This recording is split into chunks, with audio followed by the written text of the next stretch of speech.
بسم اللہ الرحمن الرحیم۔ معاشرے میں بہت سی فیملیز اولاد کی نافرمانی، ان کے مس بیہیو، ان کی بدتمیزی سے بہت پریشان ہیں۔ ایسے والدین کی خدمت میں گزارش ہے کہ آپ سب سے پہلے اپنے بچوں کو ان کی نفسیات کے مطابق وقت دے کر محبت اور پیار سے سمجھائیں، اور سمجھانے کا سلسلہ کبھی بھی موقوف نہ کریں، بلکہ آپ سمجھاتے رہیں۔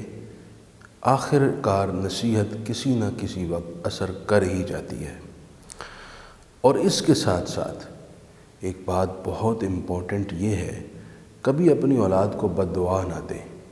بد دعا اولاد کو بگاڑ دیتی ہے، اور بسا اوقات جیسی آپ نے دعا کی ہے ویسے ہی ہوتا ہے، اور اولاد مزید بربادی اور تباہی کی طرف چلی جاتی ہے۔ آپ کی خدمت میں گزارش ہے کہ ہر نماز کے بعد سورۃ الاحقاف کی آیت نمبر 15 کا آخری حصہ یہ آپ نے 11 دفعہ پڑھنا ہے، اور اس میں آپ نے اپنی اولاد کا تصور رکھنا ہے کہ آپ ان کے لیے دعا کر رہے ہیں۔ یہ اپنا معمول بنائیں، انشاءاللہ اس کا بہت فائدہ ہوگا۔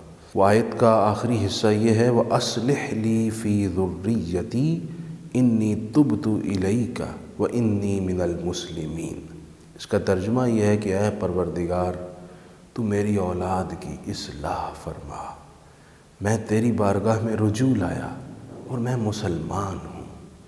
اللہ تعالیٰ نے اولاد کی اصلاح کے لیے خود یہ الفاظ، یہ کلمات، اتنے خوبصورت لفظوں کا مجموعہ ہمیں عطا کیا ہے۔